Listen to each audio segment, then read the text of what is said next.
You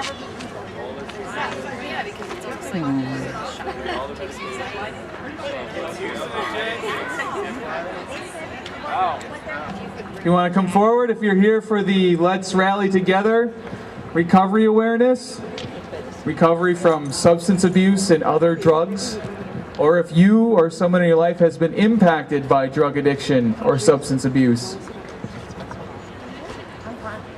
Notice how all of the farmers market didn't stop and come up, but that's okay. They'll get here eventually. So hello, my name's Jesse Heffernan. I'm from Appleton. I work with a place called Harmony Cafe.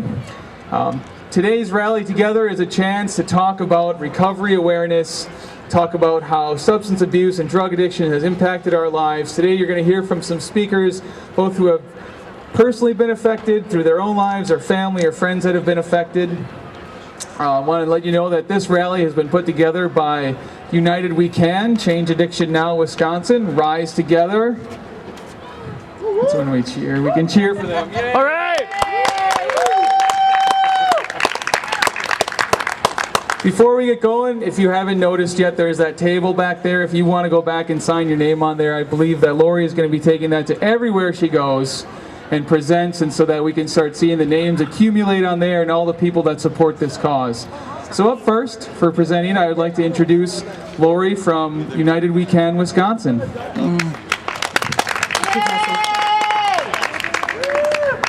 First of all, I do want to apologize for Representative Nygren. Representative Nygren was scheduled to speak this morning. His 13-year-old son had an emergency appendectomy last night. He has been keeping me posted. Everything is going fine. We hope that he has a speedy recovery, but obviously, family comes first, and he is where he needs to be. So I will talk a little bit about the HOPE laws that Representative Nygren has brought forward. I'm going to give you just a little bit of my story before I start talking about what we're doing with Wisconsin United We Can. So, our son started his addiction with a prescription to Vicodin. Unfortunately, that's become fairly common when it comes to heroin addiction. I believe the latest statistics I heard is 88% of people that are using heroin or have an addiction to heroin started with prescription pain medications. When he could no longer get his prescription pain medications is when he moved to heroin. And I remember the call, what I got from him telling me that he was addicted to heroin. I was on one of those roundabouts, which I hate anyways, but I was so stunned, I think I went around that roundabout about 10 times before I even thought to get off of it. I grew up in the age when people that were in addiction were not from the good families. They were single parent families. They were no supervision. All of those things that made me believe that it would never happen to my family. So I was complacent when it came to legal drugs. We did the same thing all families do. We talked to them about drinking. We talked to them about, smoking pot and all the illegal drugs. Never did we really talk about prescription drugs. So that was really a stunner for us. We really did not expect to have that happen. Once we found out, our journey has been about 5 years now. We've done what most parents have done, intensive outpatient. We've had 3 inpatients, 5 sober living. We've had relapse, we've had theft. We haven't had jail yet, but I know that it's always a possibility, and it could come, because my son has not chosen recovery. My son has, at this point, stayed in active addiction. I think court's in 2 weeks. But he does go to court in 2 weeks, and to be honest with you, I am praying he gets jail time. It's sad as parents that we have to hope our kids get jail time, because that's one way we can force them into being clean. So as we went on our journey, the one thing that I did learn is that addiction isn't just the person who has it, it's the entire family. His addiction consumed us. It ran our every waking moment, whether we could leave the house or not, whether or not we locked the doors, where we put the car keys, where I left my purse. Any parent out there who has had a child with addiction most likely takes their purse to the bathroom or sleeps with the wallet underneath the pillow, hides the car keys, hides the tinfoil, maybe even the Q-tips, because we know that all of those are things that they use when they're in active addiction. So we were really, and I don't want to say we were uneducated. We weren't, because my husband is a psychotherapist and I'm an adult educator. So we knew about the illegal side of the addiction or the drugs, but we didn't really understand we didn't understand heroin. We had never had any experience with that. We hid it like everybody else does for several years. We didn't want anybody to know that our son was a heroin addict because, what does that send as a picture to most of us? The guy in the alley, the guy that's just, sitting back by the dumpster, hiding. I mean, there's all of those stereotypes that aren't true, but until you deal with it, you don't get that. So what happened was, I started doing a lot of research, and I came across a group called Heroin Support. And I don't know if any of you are members of that group, but it has been a fantastic group. It's really a group of people who are struggling or in recovery from heroin addiction. And they were very open. They helped me to understand how my son thought, how my son felt. And the more I learned, the more I started to heal. So I think the biggest thing was to understand that I wasn't alone, that there's very few families out there that haven't been touched by addiction some way or somehow. So I was watching TV one night and I saw Representative John Nygren on the television station. He is the representative for up in the Marinette area, and he was talking about his daughter's addiction. She is currently in Tachita on drug charges, and I thought, wow, here's a political guy, that's a representative putting his political career at risk, standing up and saying, I have a child in addiction. And I thought, if he can do that, I should be able to at least tell my family, which, we really hadn't done. So I sent him a message, and I really kind of applauded him for standing up, for speaking out, and for the change that he was trying to make. And I said, if there's something that you need from me that I can help you with, let me know. I didn't expect him to let me know. A few weeks later, I got a phone call from his office, and they said, our HOPE bills are going up in front of the Assembly Committee. Would you come down and testify? Great. Now remember, I have not told anybody about our family's journey. I really had kept it quiet, and now he's asking me to come to Madison and speak at the Capitol. Well, I couldn't very well say no. So my first time that I publicly said my son has a heroin addiction was sitting in front of a legislative committee and TV cameras. So that was quite the initiation. I then was interviewed by WBAY, so I was on the news. And what came out of that is parents starting to contact me and saying, wow, that's awesome that you would say that. I need help. Can you help me? Can you tell me what I need to do? Where do I need to go? Who do I need to talk to? Because I always thought I was alone. And it made me realize that we have to help parents understand they are not alone. We have to get out there. We have to get them the information that they need to save their families and save their children. So much to my husband's dismay, I quit my job. So he's the guy on the video camera over here. So I quit my job and got together with a group of leaders from another nonprofit organization, and we started United We Can as a national organization. And because I was in the state of Wisconsin and so invested in what we're doing here, I also took the role of state director. So as part of that, and really what we're looking at to do with Wisconsin C.A.N, we're really bringing that family voice to addiction and recovery, because families need recovery too. It's not just the person who's struggling with the addiction. We believe that we can accomplish a lot of change in this state through partnerships. We are not the only organization in this state that's doing wonderful things. We've got the Christian Recovery Network here. We've got, who else do we have here? Naranan here. We've got Rise Together. We've got Stop Heroin Wisconsin. Oxford House, awesome. So we believe in partnerships. We have to all work together to drive this change. So we love the fact that we can get people working together and doing that. So a few of the things that we're involved in, we're starting to get involved in task forces throughout the state. You know, the one bad thing about heroin is that it's killing our kids. The one positive that's coming out of it is it's getting the news. It's getting in front of people, so there's action being taken on it. So as we're getting involved in these task forces, partnering with Rise Together, who I've kind of adopted as my kids. We are creating a parent education program that we're rolling out up in the Appleton area. We are doing partnering with Harmony Cafe. We are doing we're doing panels, inviting the public in to come and ask those that are in recovery, family members, treatment centers, just what questions do they have that we can help them with. Do a lot of resource fairs, conferences, wherever we can get out. We are sponsoring a Narcan training.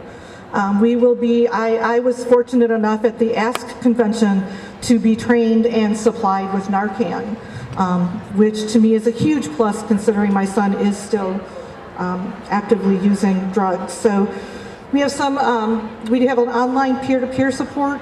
We have a meeting program that we're doing in Appleton. We meet twice a month. We're looking at starting up more throughout the state. So wherever we have a location where we have family members, we are willing to get those up and running. And we're going to continue to support policy changes that are happening within our government. For those of you who are not real familiar with the HOPE laws, I just have a few of them I want to talk about here. There is a pilot program out there where we are going to be opening 3 treatment programs in rural areas in the state of Wisconsin. They will have medically assisted treatment as well as standard 12-step and counseling. There's the Good Samaritan law, meaning that if you are with someone who overdoses, you can call and get help and be protected from legal prosecution. Again, the Narcan availability that allows us to learn how to administer and to become armed with having Narcan. There's also an ID required for picking up opiates or narcotic drugs now, so that not anyone can go in and pick up someone's medication. And the one that I thought was a real step forward is stepped sanctions for those who are on probation and violate that probation by using drugs. Today, or before this law, we would simply violate them and put them in jail.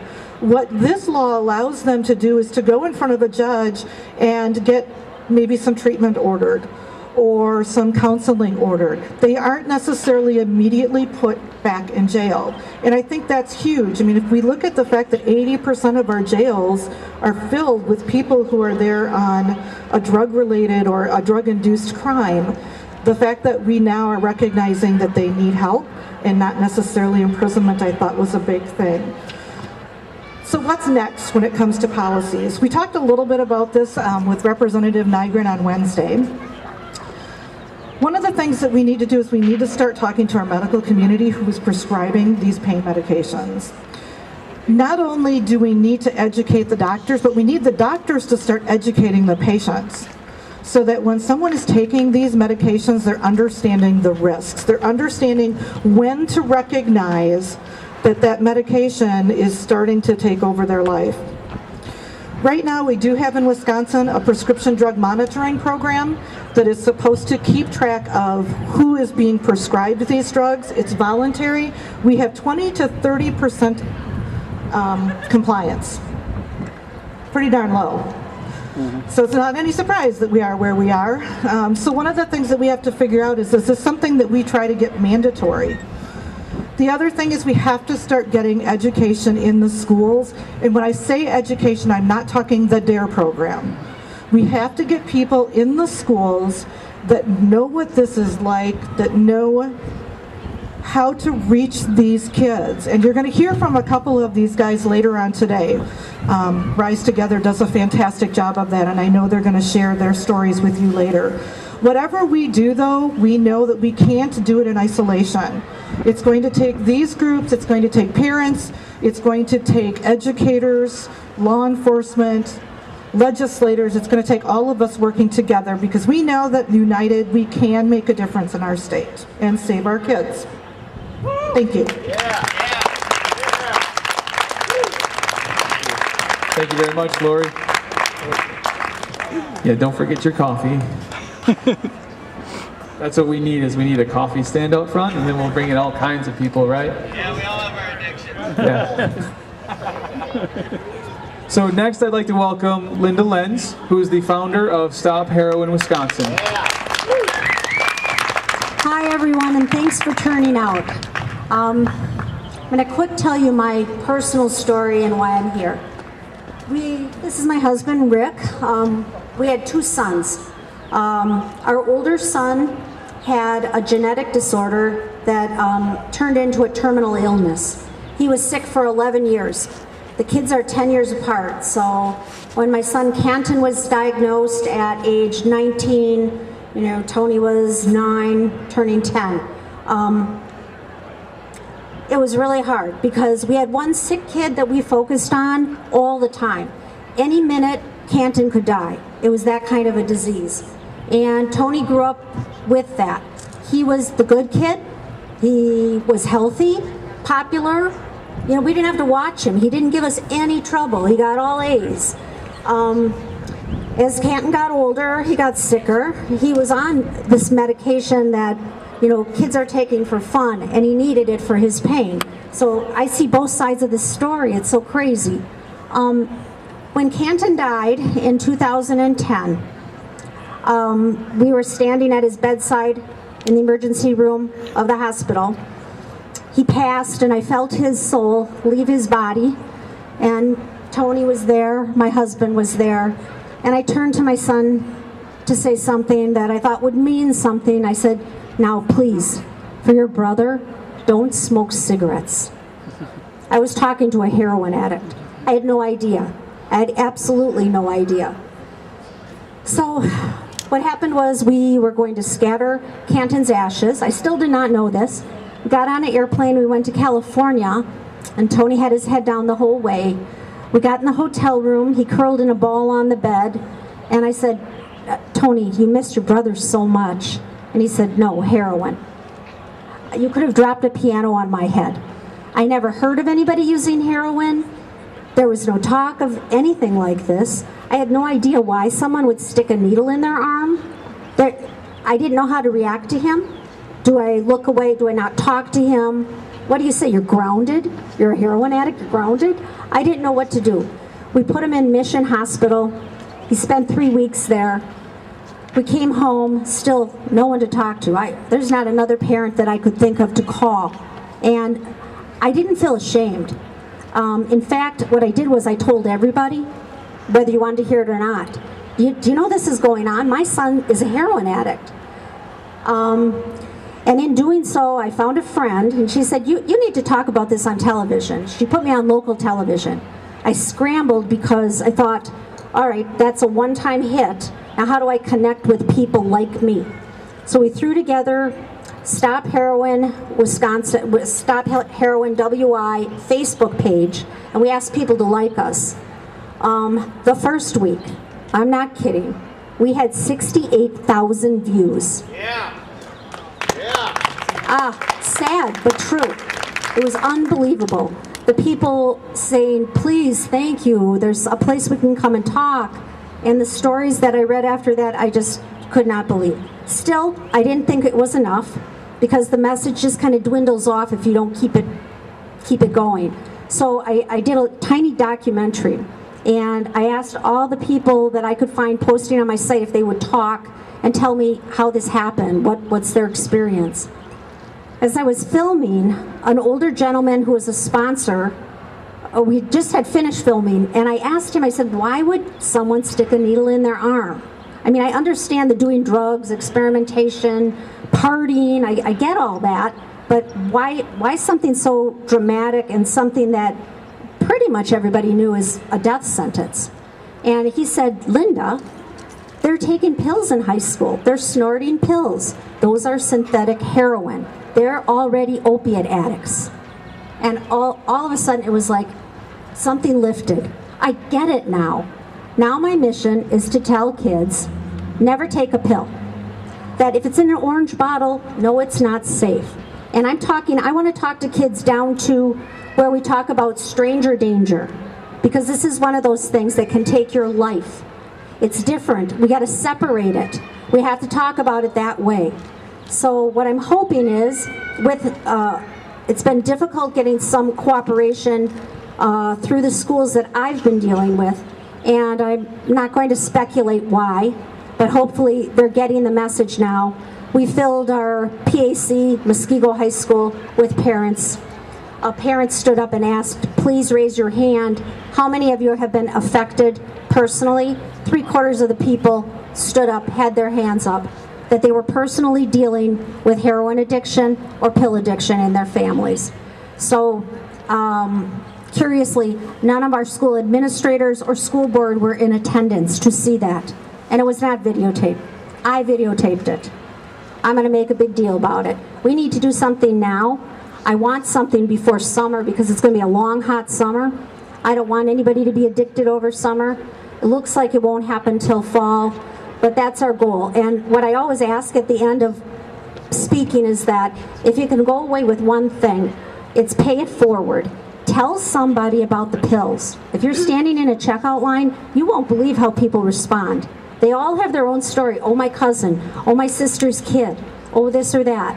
But tell them the pills are synthetic heroin. If you get addicted to them, the move to heroin isn't within your willpower. It happens, and you can die. Thank you. Our son Tony passed away from a heroin overdose February 13th of 2013. So it will kill you.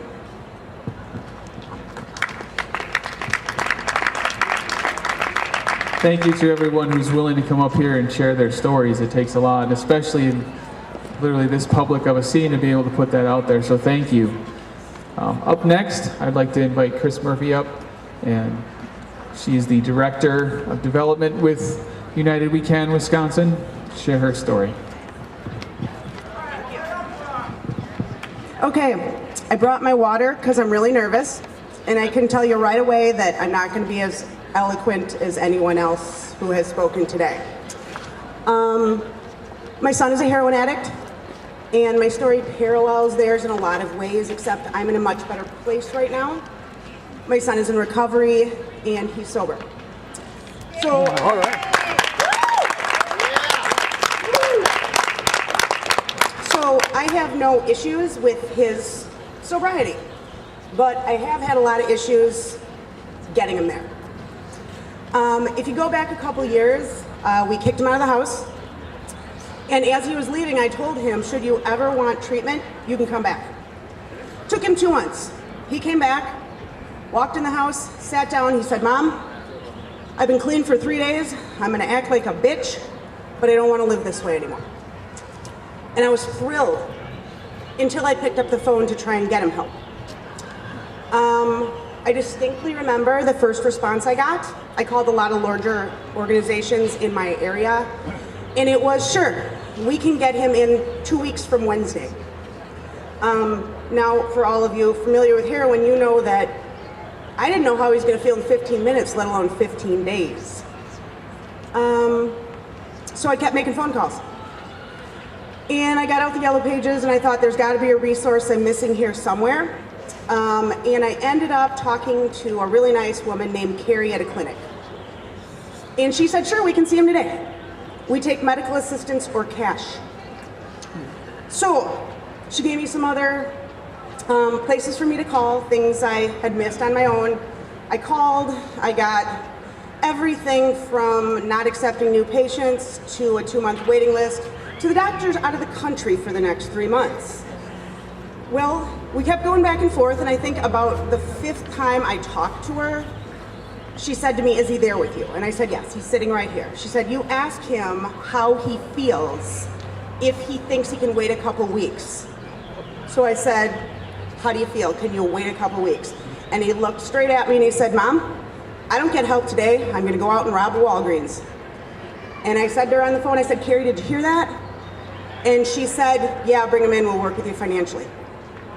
So we went in. We got in that day. That was great. And things got much better. And he loved his counselor, and things got better until it was apparent that they weren't getting better anymore. And he had either figured out how to beat the system, he had replaced one drug with another. But fast forward 7 months, thousands of dollars, couple felonies, a little brief jail time. And he came back to me and he said, "Unless I want you to keep visiting me in jail for the rest of my life, I need a more intensive program." Day 1, I started calling. He got in 42 days later. In that 42 days, I'm sure I gained a lot of gray hair, lost a lot of patients, and also my job. I lost my job because I was almost 100% certain that if I was not available to watch him 24 hours a day, he was going to overdose before he got into treatment. So I watched him. He finally got in. And you know, we've had some problems since then. There's been ups and downs, a relapse or two, but things are good now. But my point, and what I want to change, is if you have an addict, an active addiction that wants help, we need to find some way to get them help now.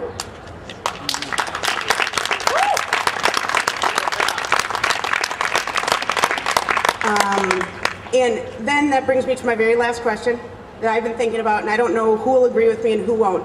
But what is imminent danger? Is a heroin addict in imminent danger? And if you look at the skyrocketing overdose rates, you look at the correlation between suicide and addiction, it makes me think that heroin addiction, you might be in imminent danger. And I know we've come a long, long way in the medical field recognizing addiction as a brain disease. But in no other realm of the medical field could I walk into an emergency room in imminent danger and have them tell me, "Chris, we know you're in serious trouble. You come back in 42 days and we'll have a bed for you." And that's it. Thanks for listening.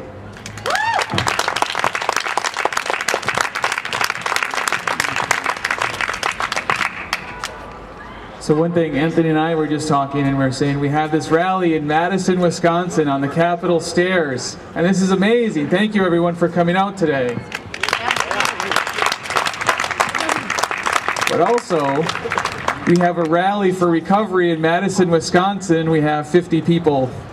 And we know every day people are being affected by heroin overdoses and deaths and being affected by addiction.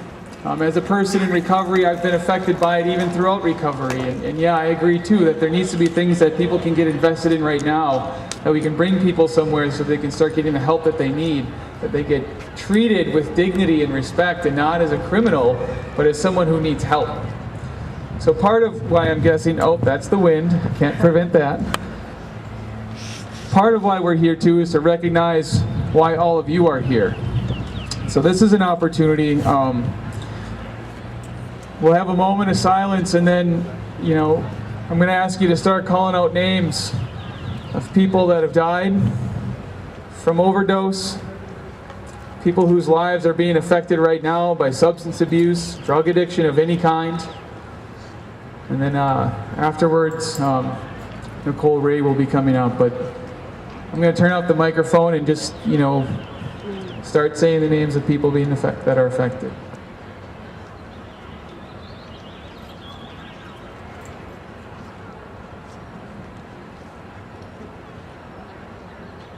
Danny Darby. Alex Shop. Jake Mayfield. Lyle. Matt Odie. Valerie. Wally. Alyssa. Jamie. Eric. Carol. Robert. Matt Downs. Joe. Kristen. Ryan. CJ. Megan Murphy. Caleb. Amalia. Richard. Dan. Jason.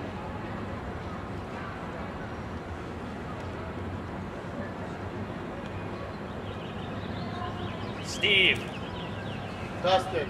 Tracy, Corey. John, Ryan. Mario,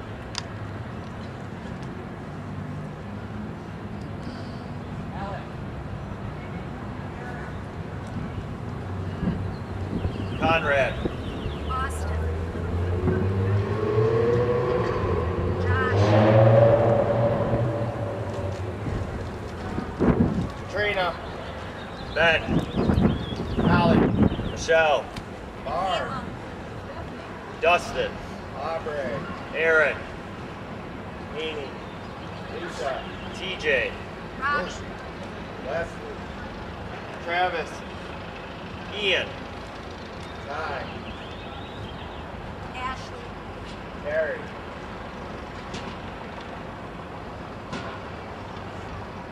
Will. Casey. Tony. Heather. Teddy. John. Brian. Stephanie.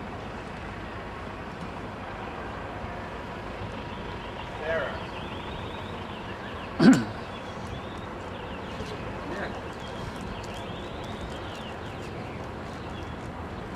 Miranda. Mitch. Jacob.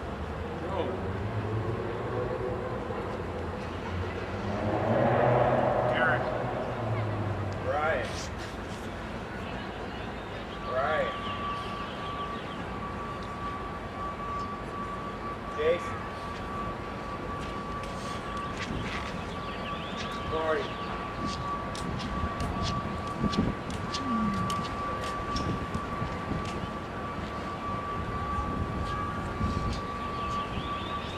And for all those in our hearts, for all those who weren't named today, for all those who will be affected today, tomorrow, next week, we hold you here as well.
Threads of iron packeted.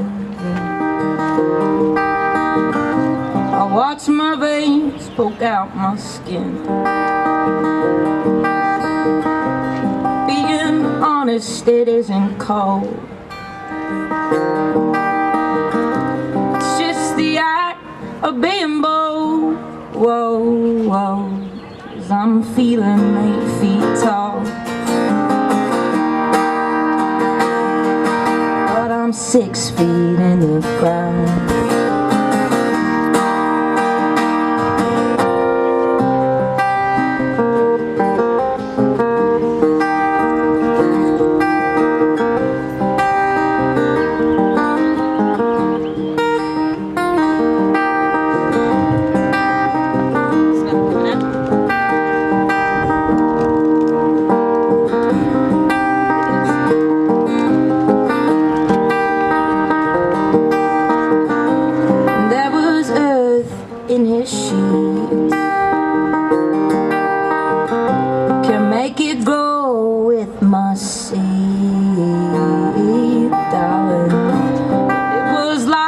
that held us back.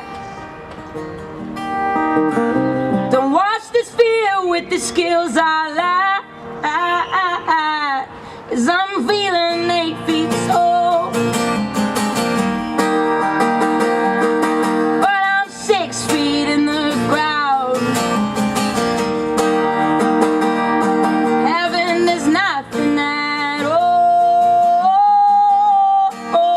now, but a lonely crowd.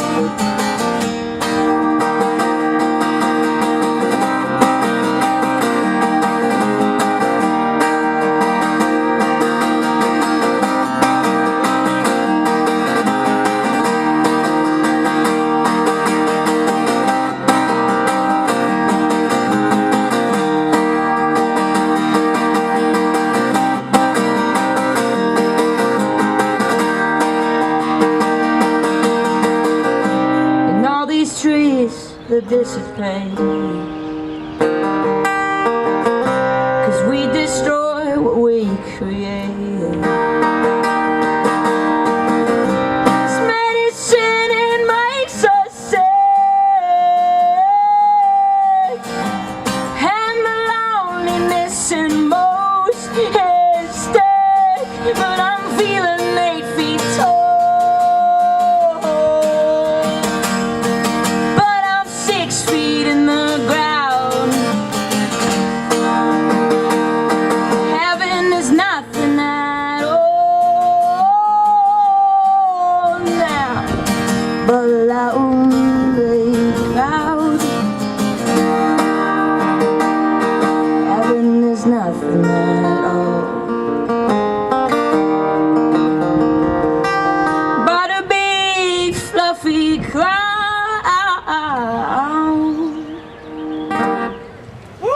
All right. Okay, I'm just gonna do that one. So yeah, feeling good. Thank you guys for having me. This has been great. Thank you.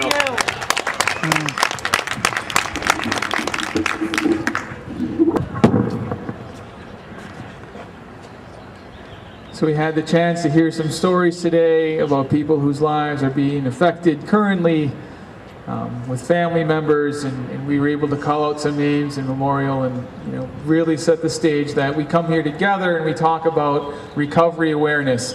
And there's another component to this as well, and that's the recovery, and that's the hope that people experience when they're able to find treatment, when they're able to find the doors of recovery and get well. And it's about going out there and sharing your story and impacting lives, not keeping it to ourselves. Yes, there's reason to sometimes not tell everybody you're a drug addict, and you got to have discernment about that, but you also have to be able to go out there and share it. We see awareness around a lot of other medical issues. It's everywhere, and yet for some reason drug addiction isn't the feel-good cause, and so we're not all talking about it. You don't see ribbons everywhere, and there's not marathons being run for cure drug addiction. And hopefully we can start changing that. And here's a couple of guys that are kind of running a marathon, right? I mean, which is as much as they run around. So please welcome Anthony and Douglas from Rise Together.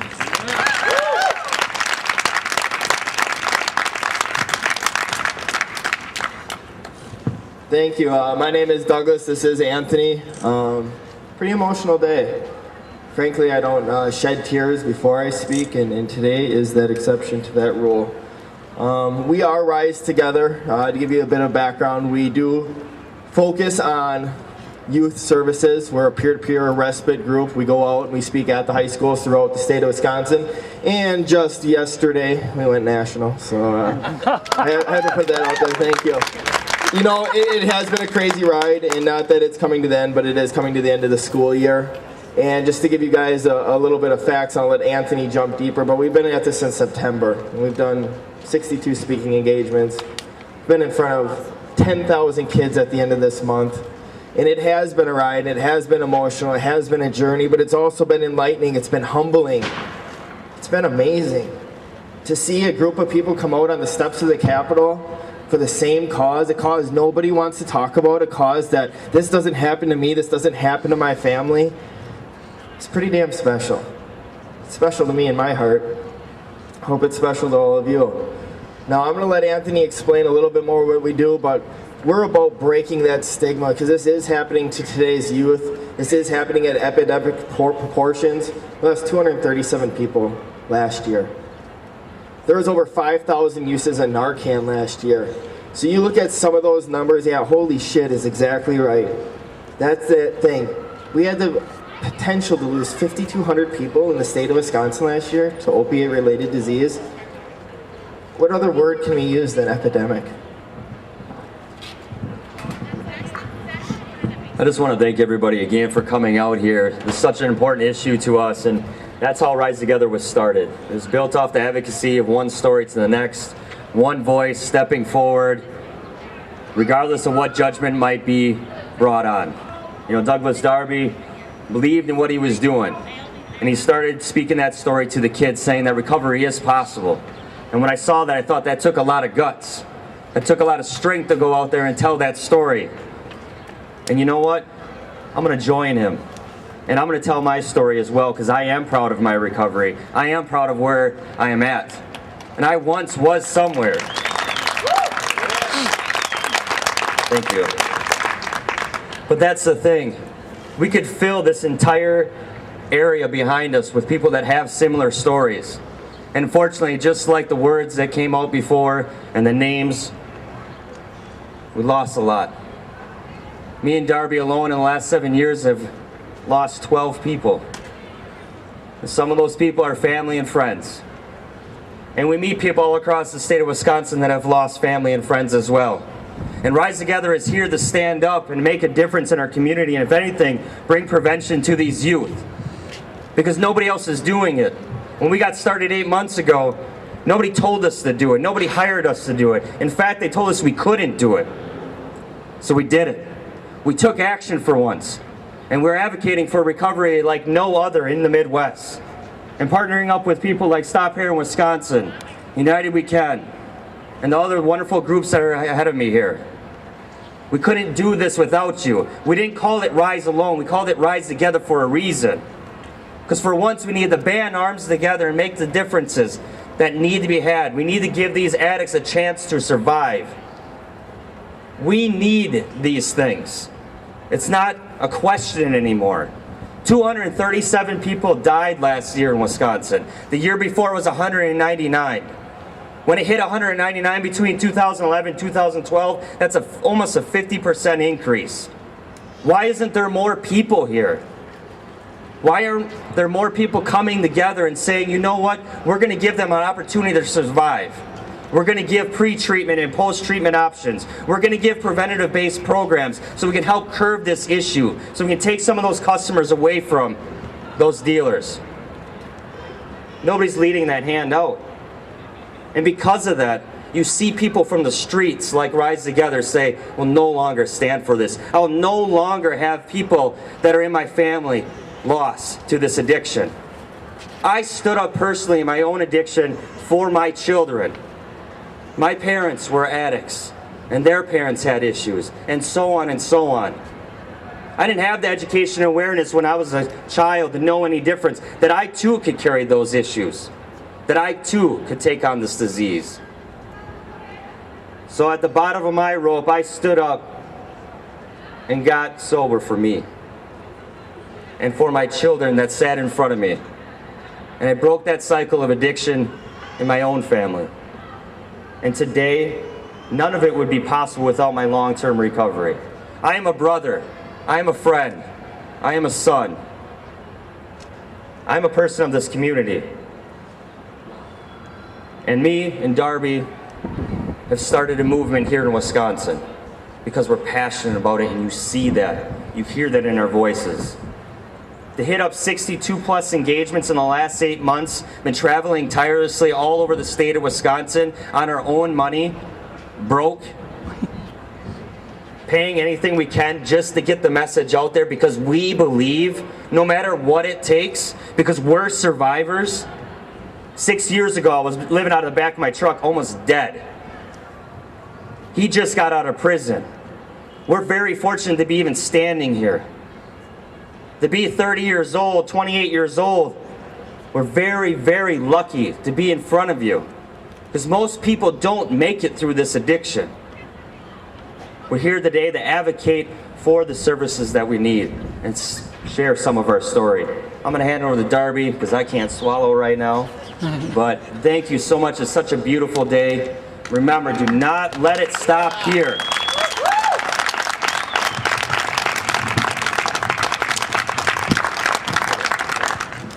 You know, and that's what you need to understand is this isn't the answer today. This is a hell of a start. This is what we need to get that message out there.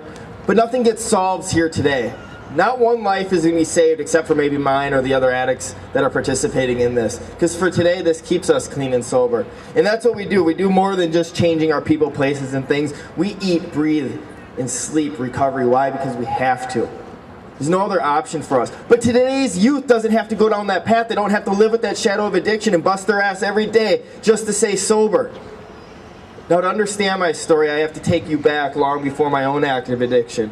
I have to take you back as a small child, a toddler in fact, when I lived out in Seattle, Washington, the state I'm from. And my own father, being an alcoholic, methamphetamine user, heroin addict, brought that into my family's life. And finally, my own mother had enough of it, and she gave my father an ultimatum: get sober or lose us forever.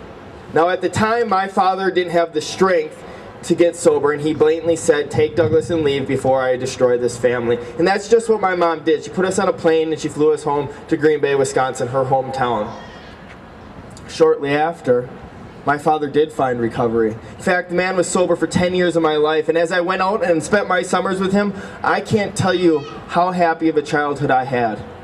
Because my father was there for me, and when I got to spend time with him every waking moment.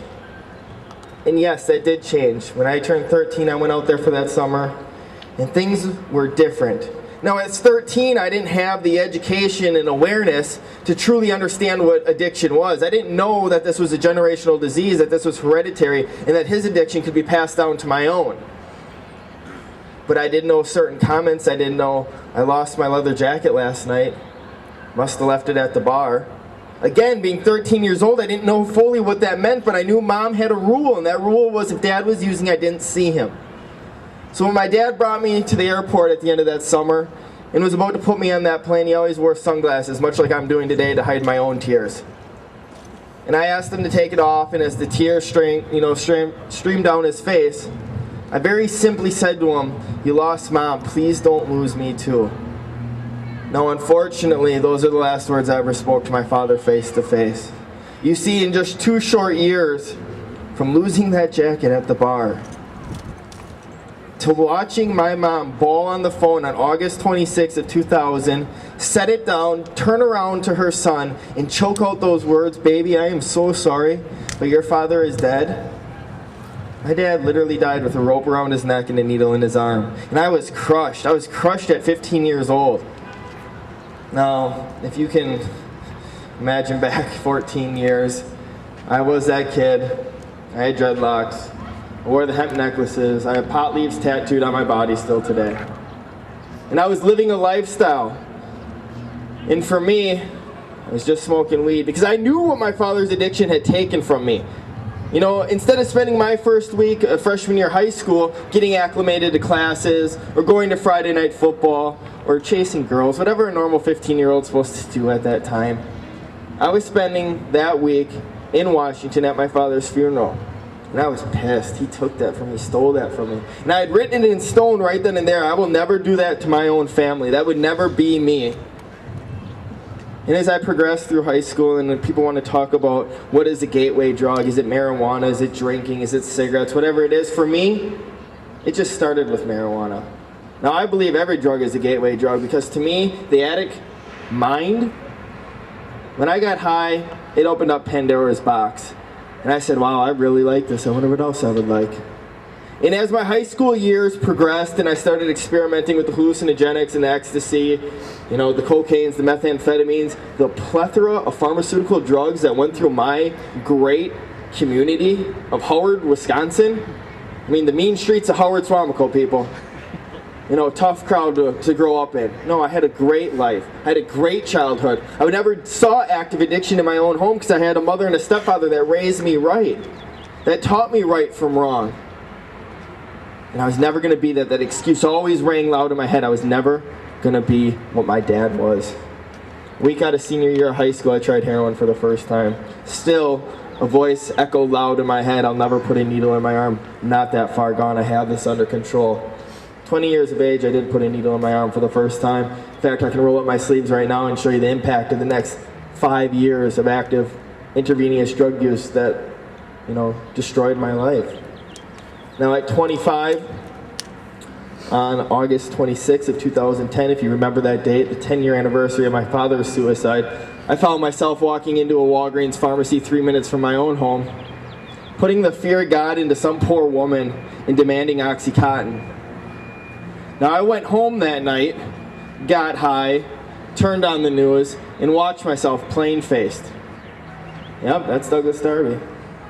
Only a matter of time now, right? You see, this wasn't my first time in trouble with the law. In 2007, my house was raided by the Brown County Drug Task Force, and I was caught with 2 pounds of marijuana. I was already on probation. Still didn't care. Because when you accept the life that you're going to die a junkie, consequences really just don't matter that much to you. When you think you're not going to live to see 26, 27 years old, you're okay with it. 5 days later, I went and grabbed another one. That's the insanity of this addiction.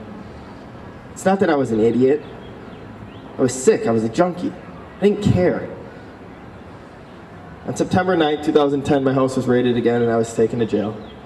Now on September 10th, 2000, a date that I wear proudly on my left arm, is my sobriety date. Now it is also the day that I found myself walking out of India Pod in Brown County Jail, walking straight in the showers, taking my own pants off my legs, wrapping them around my own neck and stringing them up in the shower, and attempting to take my own life.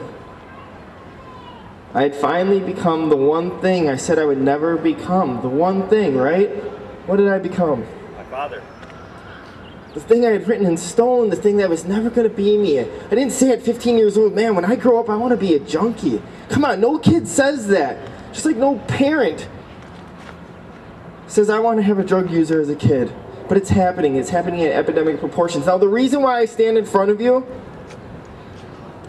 is not for my own free will. It's because for the first time in my adult life, I did an unselfish act. I stood up in that shower that day, and I decided to face my consequences from my actions like a man. Because I have a brother that's 10 years younger than me. His name's Andrew. I robbed that pharmacy on the 10-year anniversary of my father's death, right? Those things he stole from me, things he took from me that I would never get back. The questions I had, why wasn't I a good enough son that you couldn't reach out? Why did the drugs have to be better? Guarantee you my brother saw the same thing when he missed his first week of high school because he was watching his older brother on the news, knowing he was going to prison. I stole that from him. Now I also have a brother, Mitchell, who's 12 years younger than me, a sister, Alyssa, that's 14 years younger than me, and I stole those exact things from them. But I did stand up in that cell, and I went through the worst 19-day detox of my life, cold turkey. And when I emerged from that solitary confinement cell, I was sober. For the first time in my adult life, in many years, I was clean. I didn't have something the size of an aspirin controlling every aspect of my life. Alright? Now, I was clean. I was clean and sober, like I said. Did everything get better? Was poof, I'm magically clear? No, I still went to prison. But I'm going to tell you much like I told the judge on sentencing day, because I was facing 88 years in prison. Big reason why I walked in the shower that day. When I walked in on sentencing day, I didn't take a plea, I didn't take it to trial, I was guilty. I was dead to rights. The DA asked for 15 years in, and after I caught my breath, I told the judge very simply, I said, Your Honor, if I was never a junkie, would I have been in that pharmacy that day? Of course not. But I was raised right. I did come from a good family. Why did this happen to me? It happened to me because I chose wrong. Plain and simple. My father wasn't a bad man. He put a needle in his arm. He was a hell of a father, a great friend. He cared about the still suffering addict. I wasn't a bad person. I made some bad choices. But I also took accountability for them. Now, I asked for one chance to live my adult life sober, and I was granted to it that day. I was sentenced to 5.5 years in prison. I served 3. Because in that silver lining came the ability to earn my release early. And that came with a 6-month intensive treatment program. Plain and simple, treatment program. Because I was already sober for 2.5 years before I went to this treatment. It took me 7.5 months to complete a 6-month program because it took me a 1.5 months to buy into it. Because I had already taken the needle out of my arm, I was fixed. There was so much more. It was my thinking. I still had that criminal mentality. So as I went through those 7.5 months, and I had 16-hour days of AODA, and criminal thinking, and rational thinking, cognitive thinking, anger management, schooling, surrounded by all the push-ups and sit-ups and mountain climbers you could imagine, I was changed. And I walked out with a half a chance in my life to do good, to give back. Now I'm on parole for the next 10 years. I live with a 12-year state-imposed sentence over my head, which means if I pee in a cup and it comes back dirty, if I leave the state without permission, I go back 12 years, no questions asked. That does not keep me sober. What keeps me sober is you find folks right here. It's knowing that if I go back, I will die. There is no gray area to this. Do you know why there's not 2 50-year-old, 60-year-old men standing up? Some of them survived Mark Clark, but not many of us, right? Not many of us. And that's why. Because when you live in this active lifestyle, you're going to die. Or you're going to be the same bum wearing someone else's underwear going to prison. I was sick of being that bum. I was sick of living that life. I was sick of seeing my family drive the 45 minutes to Oshkosh every week and spend 3 hours and watching them leave knowing they couldn't take me with them. I know I can do prison. I did it. Frankly, it's not that hard. I wake up, everything's supplied to me. You know what's hard? Going to work every day. Paying freaking rent. That's hard. Driving with Darby. Yeah. I've been stuck in the car with this guy for 2 days. Literally 2 days. Can't handle it anymore. But you know what? It's okay because I do have people in my life. Because I know now today if I fall, at least I fall in the right direction. And what does that mean? That means people say, well, you guys are the face of your organization. You do live by your own stories. What happens when you guys relapse? Well, shit. What happens if someone dies for cancer? Do we give up all research? No. We get up and we do it again. But you know what? I know if I'm out in a place and someone does offer me something, Anthony's going to go up and say, no, he doesn't want it before I even think about it. And that's what it means to recover. It's what having these people around you that truly do support you. I have a best friend turned business partner here, and I just met this kid a year ago. That's what recovery is into my life. And yes, we are going to bury some people that I've met in the last year. And that's scary as hell. But I'm telling you, we can change what this looks like because the addict is forming. The addict is morphing into something else. Why isn't recovery changing with it? Why don't we have that pre-treatment? Why don't we have that post-treatment? Why do at the end of 30 days we get a chip? You know, a chip. And we're going back in the same lifestyle. We're going back in the same home. I don't have the answers. There's no one Band-Aid, and there's so many different facets in this that I don't have all the answers. I'm just trying to be a part of the solution. So what are we going to do about this tomorrow? Because this is great to be on the steps of the Capitol today on this beautiful day, but what happens tomorrow? What are you going to do tomorrow? Sometimes it's as simple as letting this youth know, hey, I'm not telling you how to live. I'm just saying I understand. I get it. Life is hard. What are these underlying factors, whether it's depression or anxiety or cutting and burning or suicidal thoughts? It's okay to have a bad day. It's what you do with it. Now, after all that, if you truly don't think that you can do or make a difference, just think about this. We're just a couple of junkies up here talking. Thank you.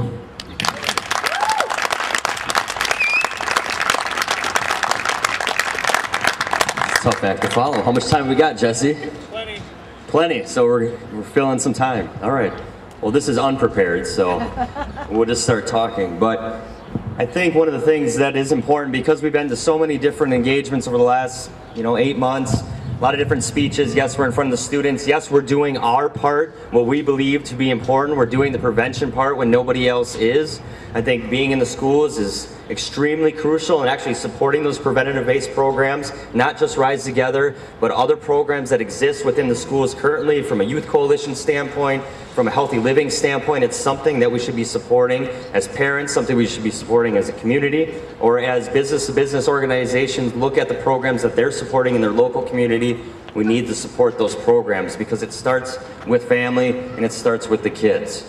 You know, that goes on another level. Lori and I have been working vigorously to try to put together some kind of educational seminars so we can educate the parents as well, not just the students. We know we have kids that are going out, they're going back home, and there's a using environment there. Or maybe the parents just don't have the education they need to deal with what their child is going through. And nobody is giving them the education, or not as much education as they need. So we're going to try to do our part this summer once school is done and give that education to the parents.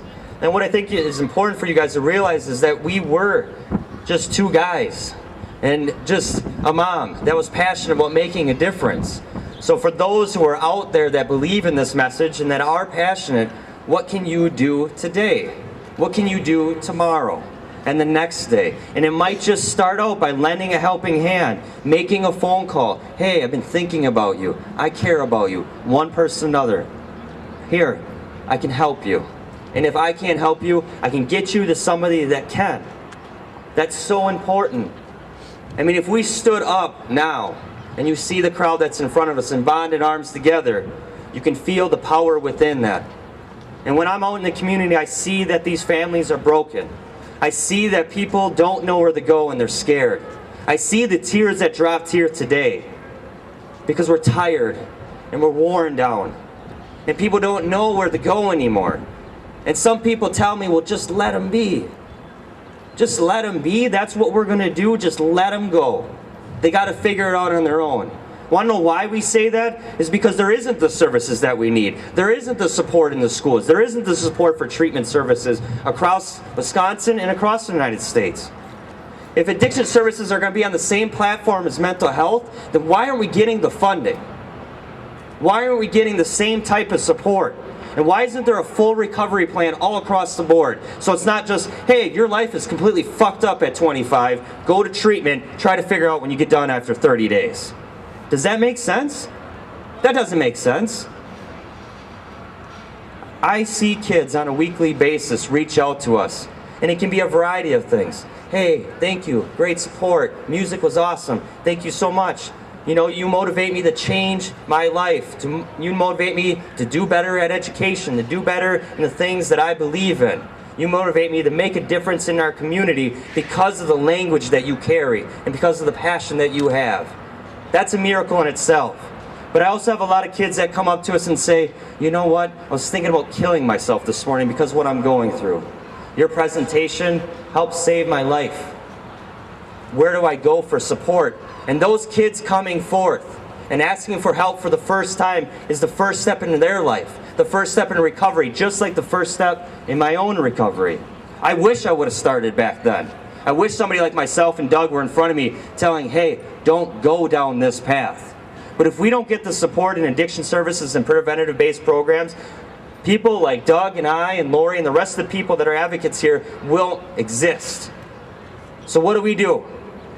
I don't know, we have some of our street kids calling in the legislators, calling into places like this, and say we need a recovery caucus here so we can advocate for what we need in the state of Wisconsin. You see, these new drugs are getting passed, and there's people that are lobbying for these things. They have the money, they have the support. Well, we need to lobby against them and persuade our policymakers to make the real changes that are needed, because they have the power to do so. And if the people rise up and we can make a difference together, they will be open ears. Together, they will listen. And together, we'll make a change. Let's do it. Thank you so much. All right. I just had Jesse pull me aside and he came up with a great idea. That's why we get him on our steering board. But I would like to see everyone stand up, and if you could join me on the steps of here, let's face this building and let's start the Rise Together chant. Let's let them hear us in the building. They're here. Let's let them hear us. Wait a second here. I'm gonna say this.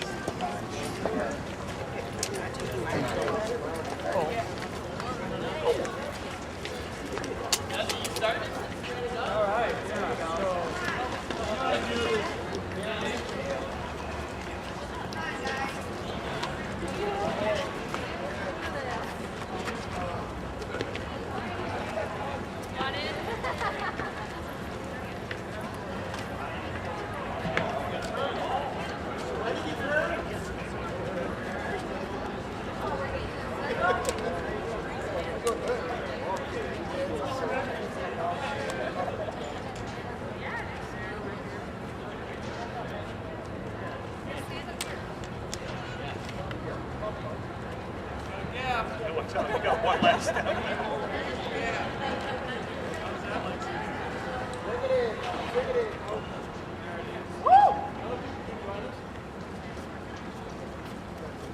Standing here to do what today?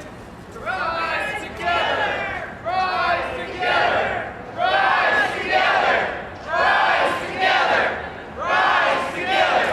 Rise together! Rise together! Rise together! Rise together! We can't hear you! Rise together! Rise together! Rise together! Rise together! Rise together!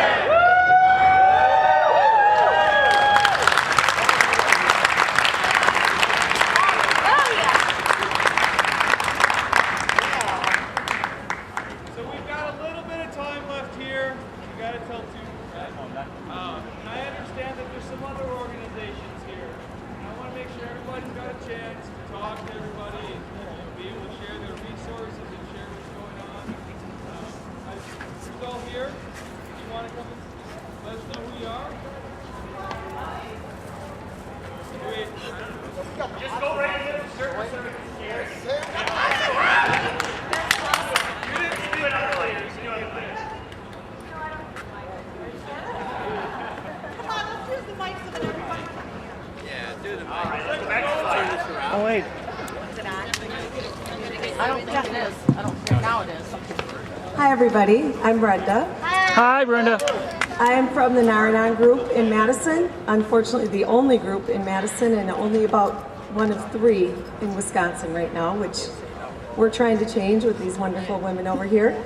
And our group will be, I started it 3 years ago, it will be in July. Our group is for families and friends suffering from addiction, anybody who has an addict in their life who has nowhere to go. I think we all know this is a very lonely disease. It's nice to be with people who are walking in our shoes and give each other the support they need. Our main goal is to let those people out there that have addicts in their lives know that they don't have to steal their joy. They can still be happy, it's okay. That's the biggest message I try to put out, I think, in our group. But we meet every Tuesday night at Monona Serenity, 6:30. We would love to have any of you join us, open meeting. You're all welcome, addicts and families of addicts. That's about it. I'm glad that you're all here. We should have this place filled. Next time we'll do better. Thank you.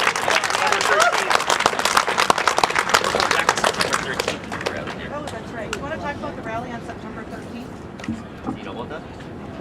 There's a rally on September 13th. I think Voice of Wisconsin are doing yes. it. We're going to be there. You're going to be there. It's going to be a statewide effort. A statewide Well, push. somebody. Hello. Hello. I'm Bill Lauer from Friends of Recovery, and we, as an organization, support and develop sober housing using the Oxford House model. And here in Madison, we recently opened up our 10th house, which gives us 64 beds here.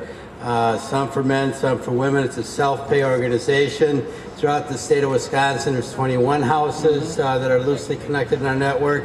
And around the country, there's about 1,670 houses. So at any given time, there's about 12,000 people living in an Oxford house. Recently, I had taken an informal survey of our members here in Madison, and it turned out that a little over 50% of those members are suffering from or had suffered from heroin addiction. Now, it's not surprising on one hand, but it was eye-opening for us because we didn't realize how our focus had shifted over the last 5 or 6 years. It used to be, crackheads like me and some alcoholics and occasional junkie would get together and we'd have a house. And now that whole dynamic is changing, and it's causing us to step up to speak more about long-term recovery and the steps necessary to get that. Treatment, yes. Prevention, yes. Long-term, sober, effective, cost-effective housing is one of those steps. So I'm glad to see you all out here. Yeah, have a good day. Thank you.